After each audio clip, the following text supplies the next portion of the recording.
I'm Michael Alexander. I am faculty in the Religious Studies Department at UC Riverside. I have a chair in Jewish Studies. This is a series that we hold inviting guests to speak about topics that are of interest to those interested in Jewish Studies. This series that we hold in partnership with UCR Palm Desert, which has been a wonderful relationship that we have now held for many years. So many thanks to Tamara Hedges, the director of UCR Palm Desert, and her team. And for folks who are enjoying these kinds of lectures and things, I very much encourage you to support UCR Palm Desert any way you can, which includes taking classes there, getting degrees there. There's a degree in gardening that I'm aware of. There's a wonderful creative writing program for folks that are out in the desert or now are capable of doing it online. So please think to support UCR Palm Desert. So let me get to our speaker. Today we have Professor Rebecca Davis, faculty and an endowed chair in the history department, as well as faculty in the Women and Gender Studies department at the University of Delaware, author of numerous articles and important books. One of the first that I became aware of was More Perfect Unions, The American Search for Marital Bliss, which came out in 2010, which is a topic that, that we will return to, I hope, a little bit in our present discussion of Rebecca's current work. That older work, More Perfect Unions, was about marital life and marital therapy and social issues related to marriage over the course of the 20th century.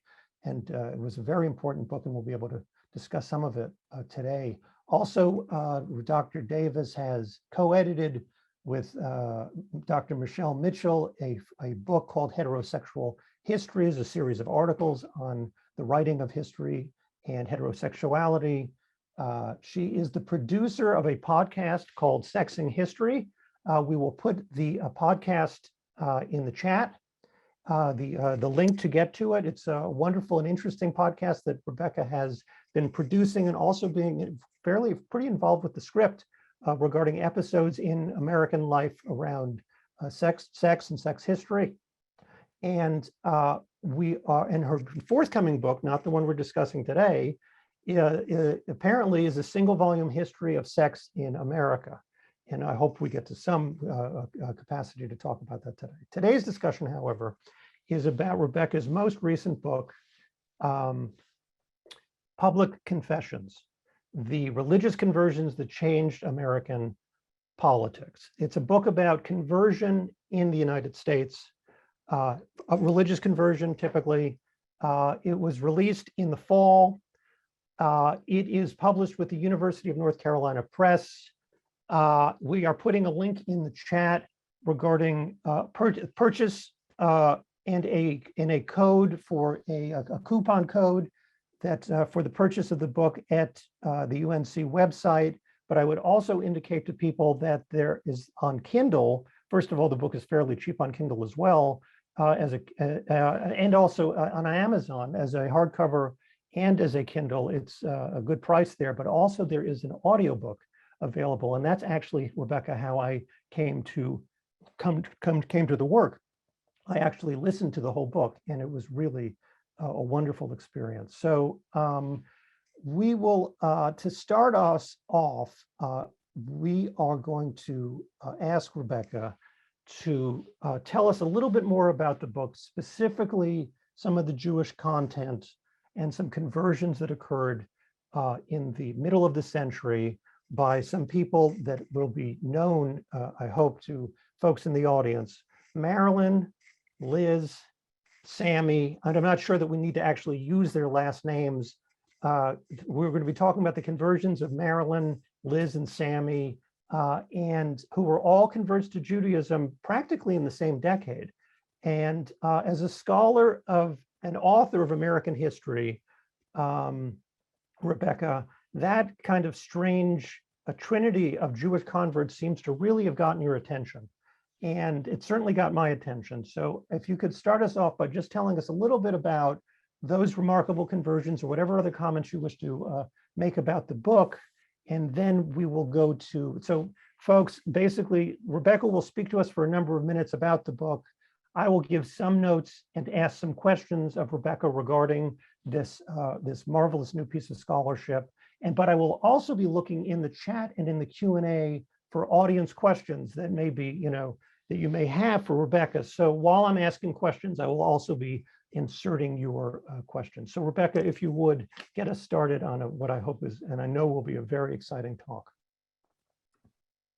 Thank you so much, Michael, for inviting me to be with all of you this evening, and to the whole team of folks at UC Palm Desert who helped bring this event together and make it possible for me to join you virtually when joining in person didn't prove to be feasible. My cat has decided to join the presentation. So I am excited to have such a large audience to listen to this talk tonight, and I'm really looking forward to your questions and comments as we go on. I'm going to start by, I'm going to share my screen and show you some slides that'll help us go through our discussion of this book.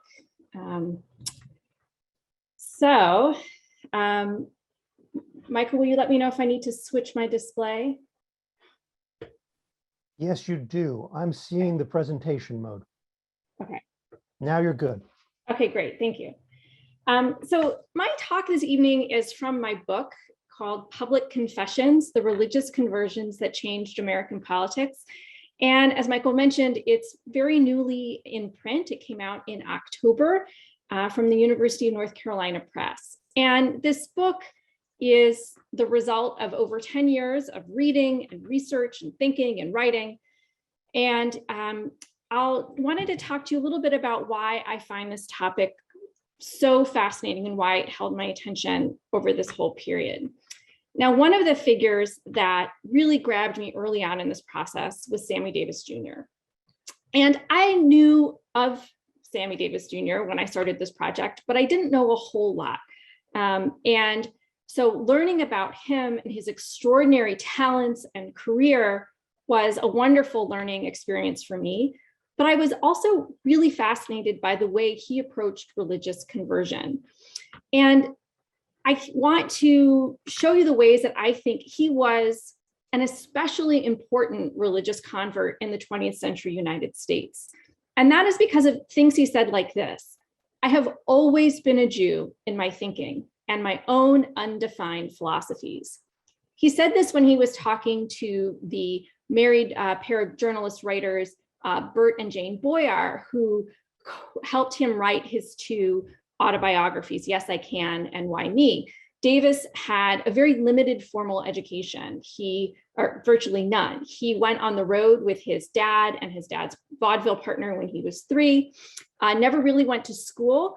So he had difficulty with writing, but he was a great storyteller, and Bert and Jane would put their tape recorders on and he'd talk and talk and talk, and they turned those conversations into his autobiographies.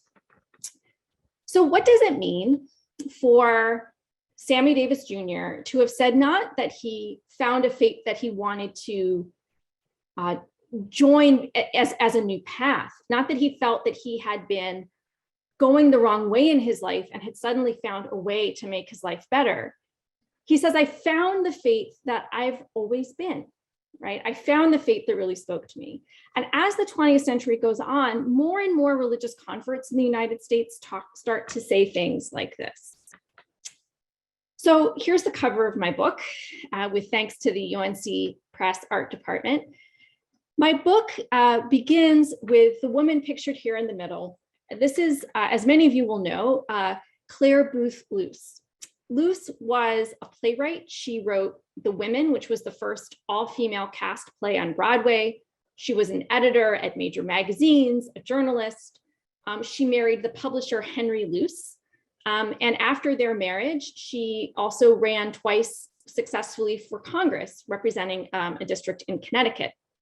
So, and she went on to do many other things. But in 1946, she converted to Roman Catholicism. And she did so under the tutelage of Monsignor Fulton Sheen, who was sort of the most prominent Catholic leader in the country at the time. And her conversion was quite controversial. The book also talks about cold warriors like Whittaker Chambers and Elizabeth Bentley, who were both atheists and communists and really spies in the 1930s, who then very publicly not only distanced themselves from communism, embraced a conservative Americanism, but also had very public conversions to Christianity. Whittaker Chambers became a Quaker, and Bentley also converted to Catholicism with Fulton Sheen. The book also talks about why these conversions really started to matter in a different way. Why, when famous people converted, did it start to matter more in these decades after World War II? And one of the things that I show in the book is that there was this very particular anxiety that had settled in about whether people who were who they said they were. Could you trust people? So if someone told you that they had undergone a complete radical transformation, so Whittaker Chambers going from an atheistic, non-monogamous, communist to a family man, a conservative, pro-American, pro-democracy guy, could you trust what he said? Or could you also, but also the fear that people thought they were telling the truth, but in fact had suffered from mind control. They had been brainwashed. So the word brainwashing comes into the vernacular during this time, and it gets very tied up with a lot of these conversations about conversion. So chapter 4 is where I talk about the folks I'll be focusing on today.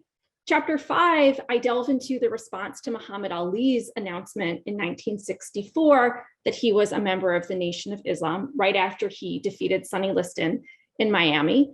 And he was often accused of having been brainwashed by the leadership of the Nation of Islam. Though, of course, brainwashing thereafter becomes a term that's used a lot to describe so-called cults. Scholars of religion don't like the word cult, but it was the word as it was used to talk about the Hare Krishna, the Children of God, some of these other groups that a lot of young people were gravitating toward in the late 60s and early 70s. And out of this same sort of social ferment comes a new evangelical Protestant movement that is going into a lot of these communities of young people who are, living on the Pacific coast and sort of searching, and holds mass conversions there. And there are this series of startling evangelical Protestant conversions in the 70s that form the final chapter of my book, which is called Redemption. So as I mentioned, I talk in the first chapter about Clare Boothe Luce. And one final point I want to make about her, because it also sets up kind of what my aims are in this book and what I want to show, is that these weren't simply private decisions. I think conversion as a personal experience is a fascinating topic.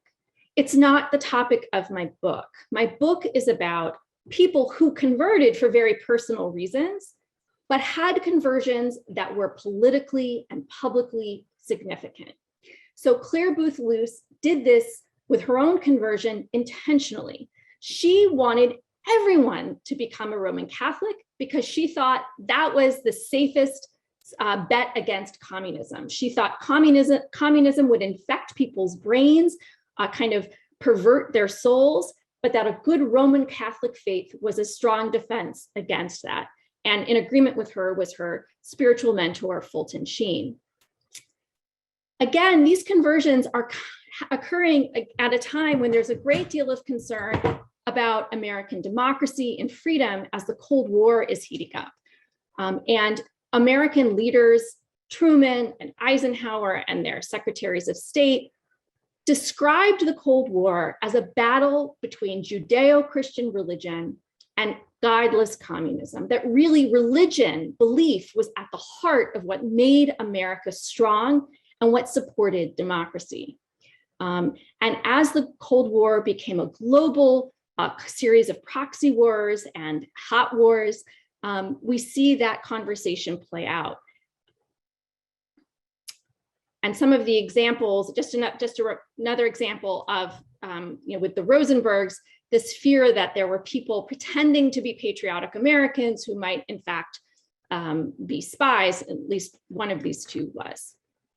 And then the fear of brainwashing, which was really captured in movies like The Manchurian Candidate, based on the book, which was itself a take on what had happened when some American POWs declined to be repatriated to the United States at the end of the Korean War and decided to remain with their communist captors instead. And the fear was that they had been brainwashed. And in the midst of this too, there's a broader cultural fear that people don't really make free choices, that we are either through consumer culture or social conformity, or the way that television or pop culture might be shaping our thoughts, that we're not the free agents, that we're not exercising free will in the way we might hope that we would. So in today's talk, I want to focus back on how Sammy Davis Jr. fits in that story, looking at his conversion and his relationship to Jewish conversion as an outsider. So I'm sure most of you already know who Sammy Davis Jr. was. I just have a very rough summary here of some of the highlights.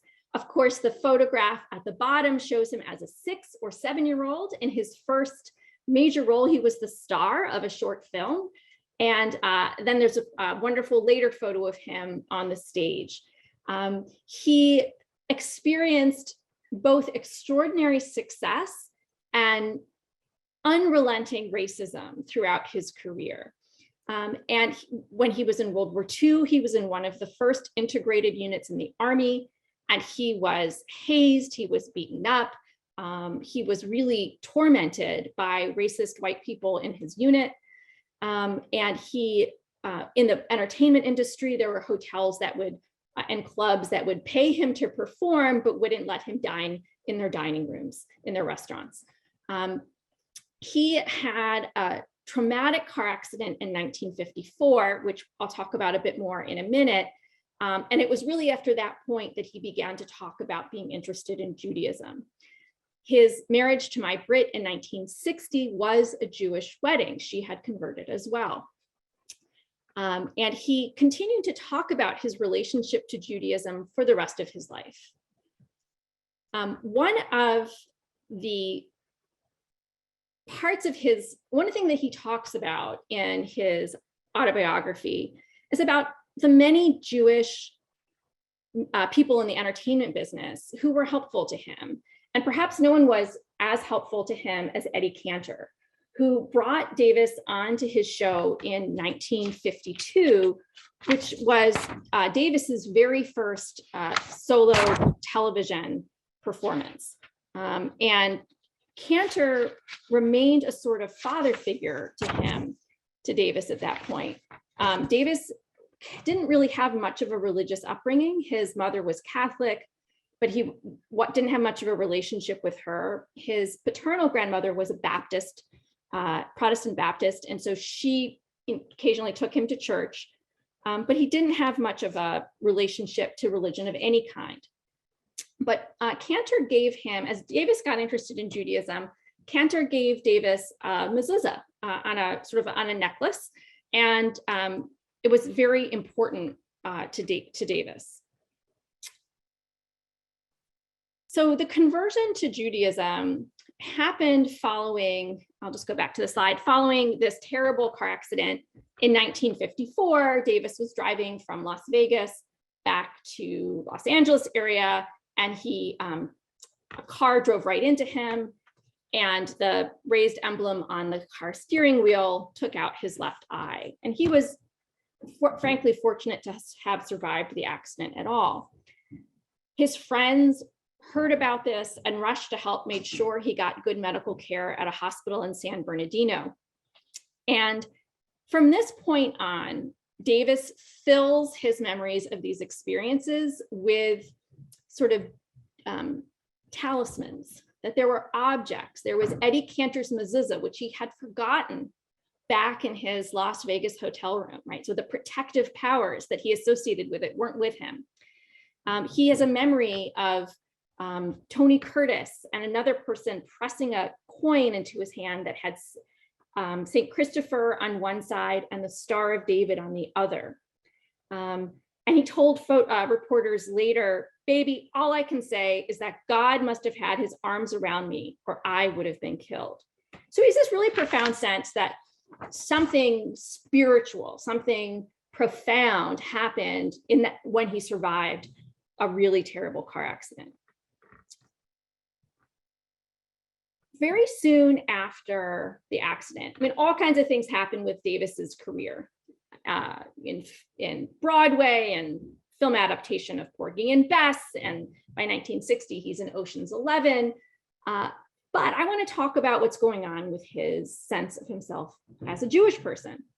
So he starts getting to know rabbis. And the chaplain who visited him in the hospital was a rabbi. And Davis was totally blown away that this was like a modern guy, right? He said, back in Harlem where I grew up, if they were Jewish people, they wore these very long wool coats and these wool hats and the beards. And that's what I thought of. Of course, he knew lots of secular Jews among his friends in Hollywood, but here was a rabbi looking nothing like what he thought a rabbi looked like. And he starts talking about these folks. He calls him, quote, "a rugged looking man in a khaki suit and a button-down collar." So he really is taken by the sort of style and panache of this rabbi. He meets Rabbi Alvin Fine after an event in San Francisco. They sit next to each other at the dinner, and Davis describes him as almost hip. This old world wisdom flowed out of him, but from this very modern, acculturated, educated person. So Davis, who was always trying to be cool, who always wanted to have that sort of cachet, quite surprisingly finds role models, not just in Dean Martin and Frank Sinatra, but in these educated, modern, erudite rabbis.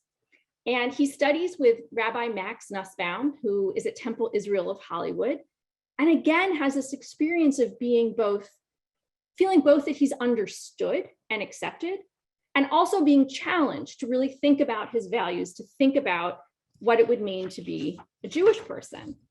And then he formally converts in 1960, very soon before his wedding. Now, of course, Sammy Davis Jr. was not the only big name celebrity who was converting to Judaism around this time. In 1956, Marilyn Monroe converted to Judaism about an hour before her wedding, her marriage to Arthur Miller. Her certificate of conversion is in the American Jewish Archives in Cincinnati, as are some audio tapes from the rabbi who instructed her and who was present for the conversion and for the wedding ceremony. And he was very, very protective of her integrity and of her sincerity, and wouldn't disclose too much, but said they really did meet several times and have conversations, because there were plenty of people then and since who sort of poo-pooed the fact that Monroe did she really convert at all? Was she really Jewish? What's really fascinating to me is, in part about this, is the way that a lot of folks in the American Jewish press reacted to Marilyn's conversion. And to put it succinctly, they were thrilled. And particularly a lot of Jewish men who were writing columns for these Jewish newspapers were sort of agog at the idea that a woman who looked like Marilyn was now a Jewish wife. And the way I think about this is I put it in the context of a lot of the very negative stereotypes about Jewish women that were popular then, and many of them still around today, about Jewish mothers as overbearing, about Jewish wives as nags, not physically attractive, not sexually interesting or interested. And here was Marilyn. And there's even this wonderful piece that I talk about in the book where they hear a rumor that she's been getting together with Arthur's mother, with her mother-in-law, to learn how to make gefilte fish. And these guys go crazy, like, oh, my wife just makes it, out of a jar. Couldn't she just be more like Marilyn and really make me an authentic gefilte fish? Maybe our wives will get back in the kitchen too. So her role as sort of a sex symbol really was a big part of how she was responded to in the Jewish press. The response to Elizabeth Taylor was much more subdued in that way. However, Rabbi Max Nussbaum was also the rabbi at her conversion and then her marriage to Eddie Fisher. And also at the American Jewish Archives in Cincinnati is the audio recording of her conversion ceremony. So you can hear her say Shema, the Jewish prayer of the oneness of God. And you can hear her be given her Jewish name. And the Rabbi Nussbaum then goes on at great length about how thrilled he is to be able to show to the world, this is what a Jew might look like. And he talks about her glamour and her presence and all the good she can do for the Jews. Elizabeth Taylor is good for the Jews as far as Rabbi Max Nussbaum is concerned. And both Marilyn Monroe and Elizabeth Taylor are very generous with their time in going to a lot of fundraisers for Jewish causes. Elizabeth Taylor gets banned, her movies get banned from some Muslim majority nations because of her support of the state of Israel. So both of them get really caught up in all of that. Marilyn Monroe divorces Arthur Miller, does not stay connected to Jewish life after that, and does not live for very much longer. Okay. So here's a picture of my Brit and Sammy Davis Jr. on November 13th, 1960. And this is really when, Davis had been talking about being Jewish for a while. People joked about how he carried the Everyman's Talmud around with him. But here he was, really a Jewish person marrying a Jewish person. My Brit was a Norwegian actor, and she converted as part of her falling in love with or deciding to marry Sammy Davis Jr. They have 3 children together. And it was soon after their marriage, as Davis got more involved with television shows and movie projects, and was not at all faithful to her, they separated, and she became responsible for the Jewish education. So she was a non-US born convert to Judaism, raising mixed race Jewish children and really connecting them to a Jewish community where they lived, I believe just outside of Las Vegas. So that's a whole other, I would really love for someone to do a project about my Brit and find out more about her, because I think she's sort of the fascinating counterpoint to this whole journey that Sammy Davis Jr. was on. For Sammy Davis Jr., him becoming Jewish was the most logical thing in the world. Photographs like this just blew the roof off of American culture in 1960. He was disinvited from performing at the inaugural parties for John F. Kennedy because white Southern Democrats were so appalled that Davis and Brit were in an interracial marriage. The fact that he had relationships with other white actors like Kim Novak, all of that was enormously controversial at the time. But to Davis, not only was his love for whichever woman he loved completely natural as he saw it, but so was his sense of Judaism. And he repeatedly talked about his sense that Jewish people and Black people had far more in common than most people realized, and that they shared these histories of oppression and shared histories of overcoming oppression. And this affinity between the Jew and the Negro is obviously not a word we use today, but was the word that he used. In his memoir, he wrote, quote, "They'd get kicked out of one place, so they'd just go on to the next one and keep swinging like they wanted to, believing in themselves and their right to have rights."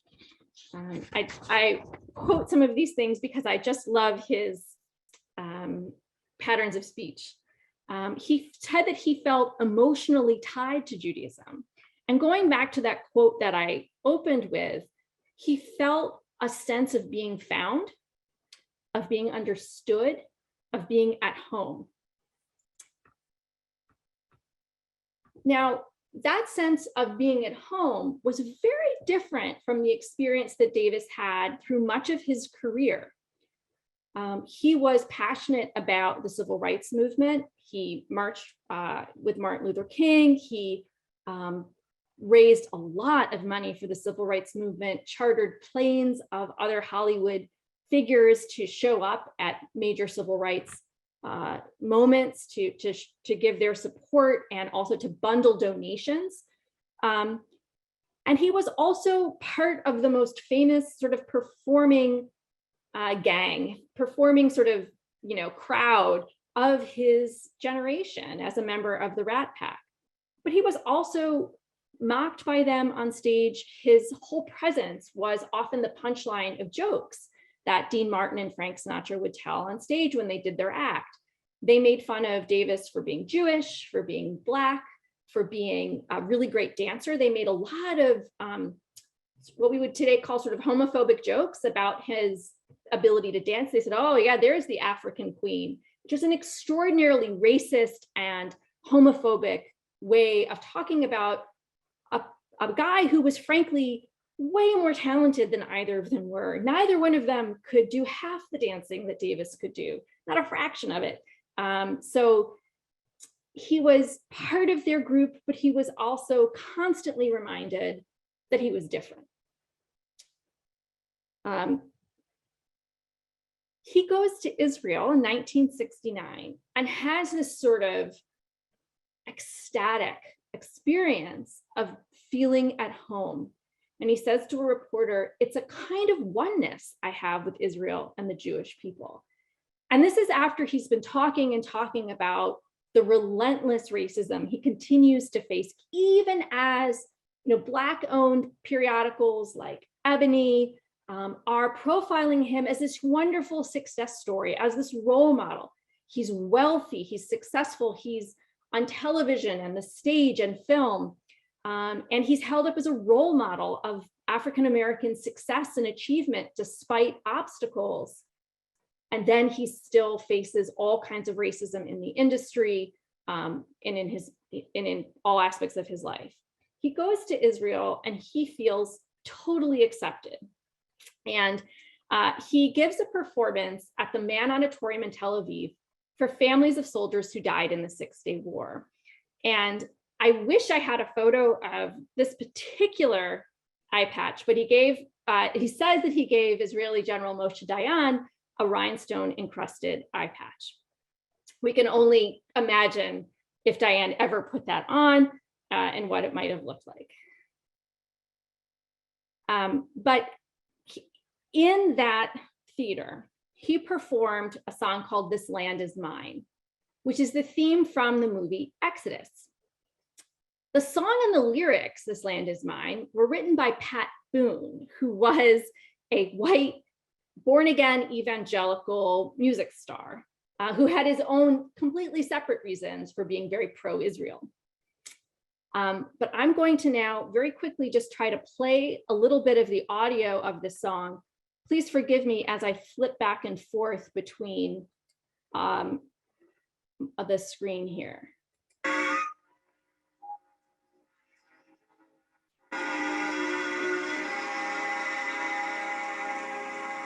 This land is mine. God gave this land to me. This brave and ancient land to me. And when the morning sun reveals the hills and plains, then I see a land where children can run free.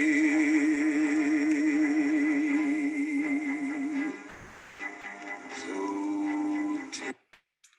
we're going to put a link in the chat to that song for, I would say anyone, but everyone who wants to listen to the rest of it later. It's great. And he said later, he said of that performance, "I sang like a cantor in a temple." So this was really Davis's Jewish homecoming as he gave this performance. Back home, Davis was increasingly controversial among more radical or progressive African Americans who tended to be more sympathetic to groups that were confronting imperialism and colonialism, which was why many of these folks supported Palestinians who saw Israel as an occupying force. And they were part of seeing, they were defining their national belonging as a Black global diasporic peoplehood, and didn't understand what Davis was talking about when he said that his peoplehood was Judaism, or were other Jews, that's where he found his belonging.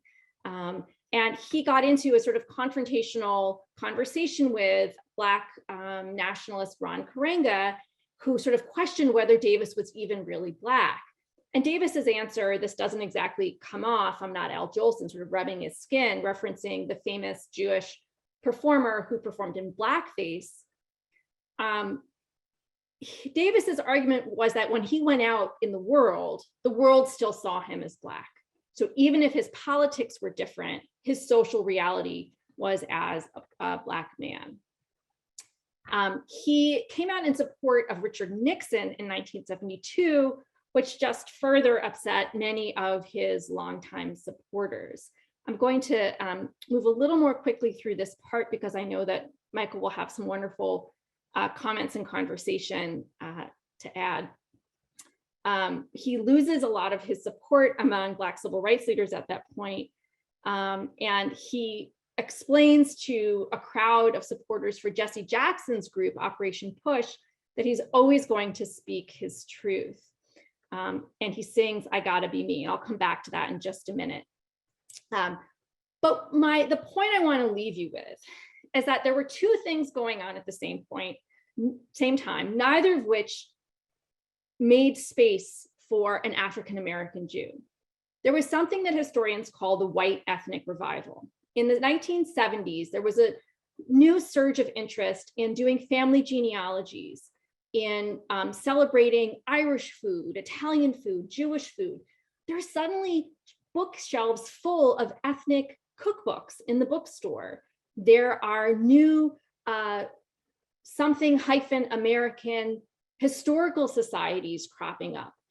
So a lot of white Americans who have sort of people with European ancestry are getting really interested in knowing more about their roots. And of course, the 70s is also when Roots is published. This Alex Haley's recreation of his African ancestry. So there were African Americans looking for a sort of diasporic Black nation. There were white ethnics in the United States talking about their sort of the commonalities that they all shared. There's something about what it means to be Italian. There's something about what it means to be Irish that makes us different from other people. And for American Jews, it really ends up oversimplifying what it means to be Jewish as being Ashkenazi Jewish. So Davis keeps trying to make his place. He says in 1980, "My people are my people," meaning other African Americans, "and my religion is my religion. They are not interconnected. My people are first. I happen to be a Black Jew. I am first Black, and the religion I have chosen is Judaism." So he's sort of, he's trying to figure out how to explain people that he really can be both, that he can navigate these waters. So he is one of my one of the people I'm most fascinated by and enjoyed writing about for this book, because the whole idea of the sort of post-Cold War or of the post-World War II Cold War American moment was that we are the place of Judeo-Christian values, of we have free will. Those communists, they brainwash people. We have freedom of conscience here. And that's what makes us American. That's what makes democracy work. And here was Sammy Davis Jr. doing exactly that, saying, yes, and I choose Judaism. He was repeatedly told that he really couldn't quite do that. And he also was doing so, especially by the 1970s, at a time when there were these other kind of ethnic ways of defining what Judaism was, what African Americanness was, and Davis had to work really hard to try to straddle that. A few scholars of Davis and some of the critics of him at the time criticized him for trying to become white, either by having intimate relationships with white women, but also by becoming Jewish. I think that really misses the point. He identified with Jews as outsiders who were oppressed, who resisted oppression, who came out of the Holocaust to establish the state of Israel and then to build a powerful military that could resist invasion. That's what I think really connected him with Judaism, not that it bought him acceptance. So I just want to very quickly go out with a little bit more Sammy here. Here, but as only one way. I am here because I have come home as a Black man. Disagree, if you will, with my politics, but I will not allow anyone to take away the fact that I am Black. Now, that's all I can say, except that I would like to sing, if you would like for me to sing.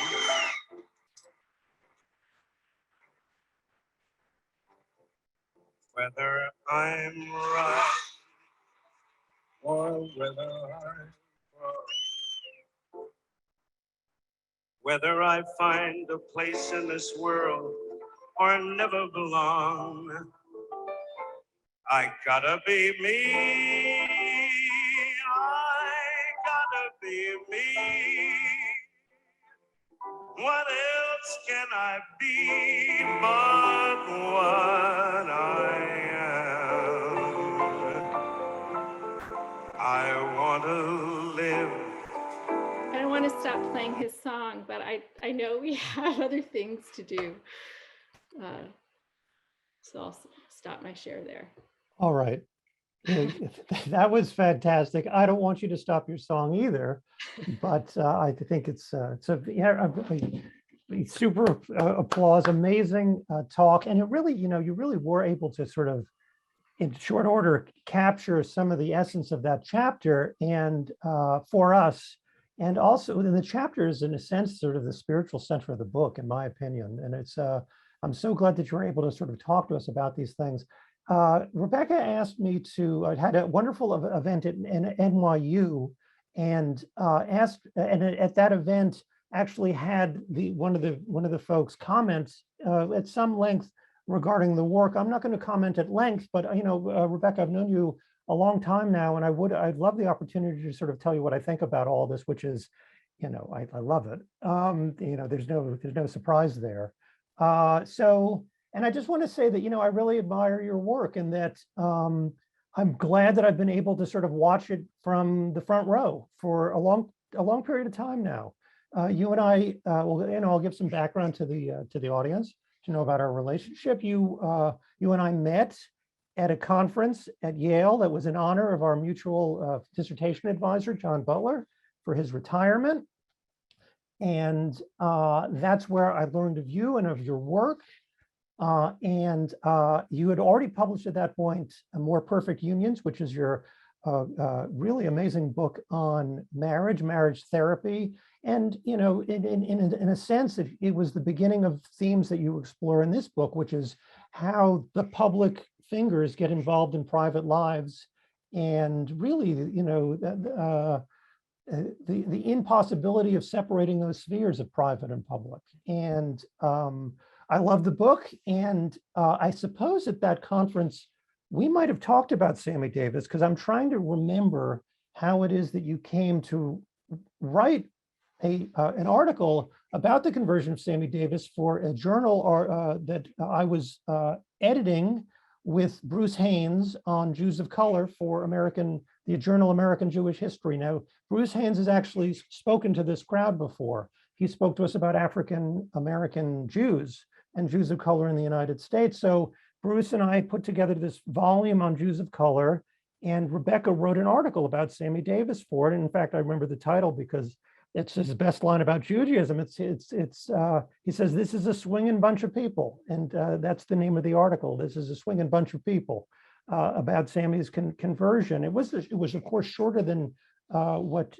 you have in this book, but it was a real highlight of that volume. And now, lo and behold, we have that story, the kernel of that story, fleshed out so much more. And then all these other great stories regarding very public conversions throughout the 20th century. So it's just been, great to watch as the work, developed. And it really does seem to have started with this fascination with Sammy Davis in particular. It's a remarkable moment. And I mean, I'm going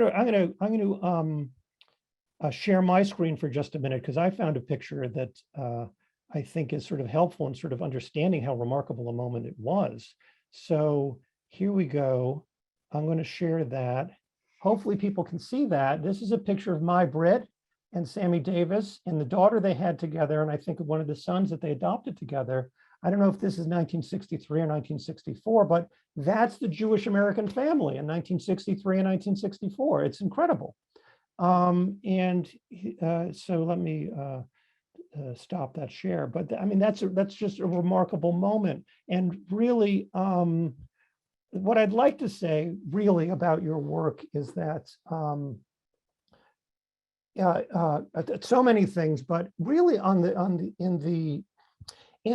from the point of view of American Jewish history, your conceptualization of this chapter is really quite brilliant, in fact. I mean, it is one, it's for a chapter on American Jewish life to focus on three converts, essentially, Liz and Marilyn and Sammy, really sort of shakes up the story of American Jewish life and what constituted it in a very profound way. And I can only imagine that you are actually doing similar interventions in the story of Catholic America and in the story of Quaker America and in the story of, lots of different stories. So I think that the interventions that you're doing are so broad and in so many separate disciplines, and yet it certainly does hold together as just a great work of American life, because really, where could these conversions have occurred other than in the United States?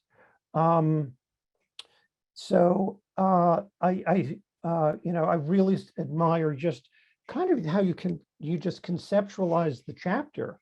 It is a stunning chapter of American Jewish history, for both the Jews of color aspect and also the conversion aspect. Thank you. Oh yeah, sure. Well, I'm on a roll. Don't stop me while I'm praising. You also, I also want to say that both the More Perfect Unions book about marriage and this Public Confession books, for those people that are interested in American history, not in sort of the glossy American history that you might learn in high school or even in some, but what you would learn in college. If you really want to get under the hood of how America works, I don't think it's crazy to start with the works of Rebecca Davis. I think that many works of American history are attracted to explicitly the public aspects of history or explicitly the private aspects, and they're presented as though they're separate spheres, but your work never really does that. I mean, it's not that you link the public and the private. You basically show these to be impossible to untangle or even one and the same. You sort of are able to achieve a kind of macro and micro history at the same time. And that's whether if you're facing, whether you're discussing public-facing work that goes into, that's like in the marriage book, for instance, you could just, you talk a great deal about sort of the public structures that structure a private marriage, therapy, psychoanalysis, the expectations, media, all these kinds of things that sort of, how society makes it into the home. And then also you are interested in the political and social aspects of someone's seemingly private decisions, if, for instance, to take on a new faith. And I've just personally learned a great deal from you in this regard. So as you consider the following questions that I have for you, and as some of the audience has for you, I'm going to ask you to just put a little bit of, to reflect for a little bit on what you think it is that seems to draw you to put your magnifying glass almost exactly at that nexus of the public and the private. Really, from very early in your career, certainly through both of your books, you seem fascinated with the public interest in private spaces and in private selves that function in public spaces. And I think it's a great contribution, and it really changes how I look at history. So as you answer your questions, it would be great for us to sort of get into your mind as to why or what you think it is that about viewing history that way that is so fascinating to you. And I did finally want to sort of stay before I get to the questions that it's interesting that you and I were actually both writing books about conversion during the same years, and that we often actually end up playing in the same playbox, in the same sandbox, between therapy, psychiatry, identity, religion, conversion, and Jewish lives. So it's funny that we've sort of been working in parallel and also in conversation for all this time. And I just wanted to tell you just how much I appreciate it. So with that, I'm going to ask the first question. And this is for you as a scholar of American history, but also as a scholar that is about to apparently produce a volume on the history of sex in America. Sammy Davis Jr., do you think he was a sex symbol? Oh, do I think Sammy Davis Jr. was a sex symbol? Think about the Sammy Davis Jr., what did he mean to the 1960s? And can he be seen as a sex symbol in some way? I'm going to put up another. He certainly thought so. And so he talks a lot about his, how successful he was with women.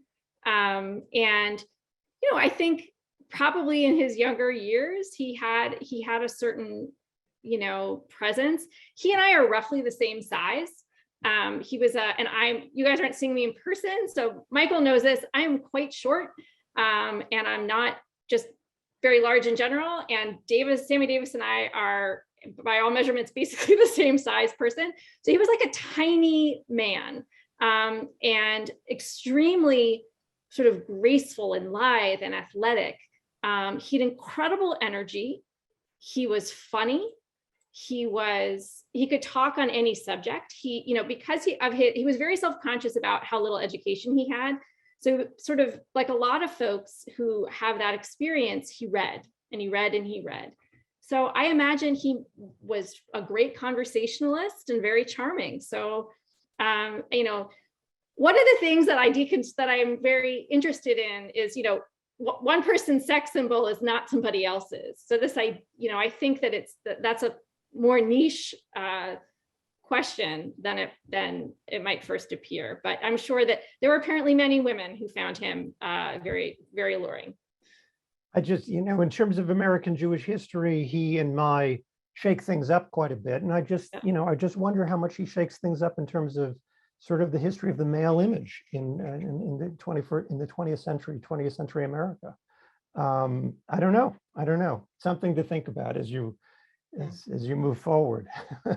It's not like all these, it's not like these issues, you're continuing forward with a lot of these kinds of issues probably in your next work. Okay, so we do have some great questions from the audience, and they do want to know more about Sammy. So why don't we, I've got great questions for you too, but I want to turn to theirs. So can you talk to us? Somebody wants to know about the relationship between Sammy's conversion and the heightened sense, was there a heightened sense of admiration for Jews generally in the post-World War II period, in their suffering, in their survival? And if you could sort of just talk about sort of the possible kind of effect of the knowledge of the Holocaust that, and in relationship to Sammy Davis's conversion. It's a wonderful question. I have two ways of answering that. One is that there was a pop cultural fascination with Jews in the 50s and 60s. There are suddenly more Jewish celebrities. So there's, whether they have a sort of light or a stronger attachment to their Judaism.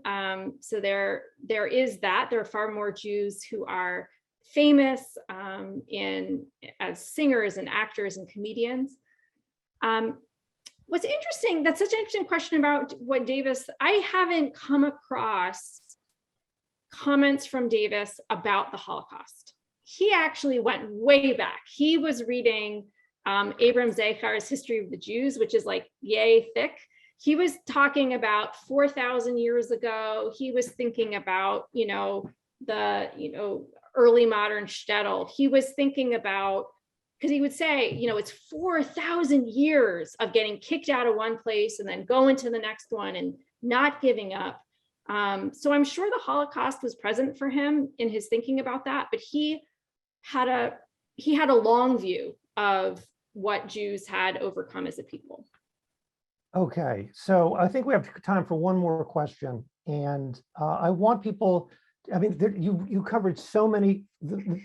People should buy. In my view, they should buy the audiobook because it was wonderful to just listen to these stories sort of unravel, and you sort of get the sense of 20th century American history by learning about someone like Claire Booth Luce and her conversion to Catholicism. But not just that, conversion to Catholicism, ends up dropping LSD in the later and just has this crazy career as a former member of the House of Representatives who becomes an LSD user. And then so there's a wonderful chapter on her.